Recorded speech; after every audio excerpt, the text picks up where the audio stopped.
Hello, Imer! So, ayan, luto na ang ating pritong isda. So, simple lang ng prito, pero mostly kasi is nadudurog minsan no, pag nagprito tayo. Pero, ayan, flex ko lang ang aking prinito dahil nga durog na yung tiyan niya nung nabili ko.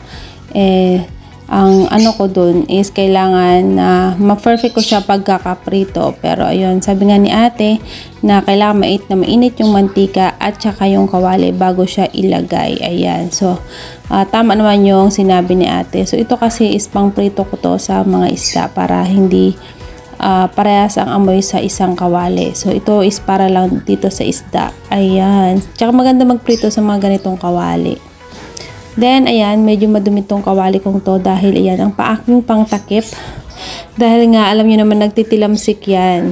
Diba? Pagka nagpiprito tayo. So, kumakalat yung mantika sa mga walls. So, kailangan may takip siya. Yun. Kung mapapansin nyo ganyan, durog na siya. Diba? And, pag ganyan na naprito natin madalas is nadudurog lalo. So, yun yung technique ko. Ganyan. Mainit na mainit yung mantika. And then, ayan, yun, syempre mainit din yung kawali, no? Yung tamang temperature lang ba? At saka tatakpan pagka nagpiprito kasi nga yung amoy ng isda after is kumakalat sa buong bahay. Kaya ayan, kailangan siyang takpan. Ayun. So, simpleng pagluluto pero ayan, masarap. Mapaparami ka sa kanin talaga pag isda ang ulam, no? Lalo na pag may kamatis tsaka sibuyas. Oh, wow. So, ayun lang. Simple lang. Thank you, everyone.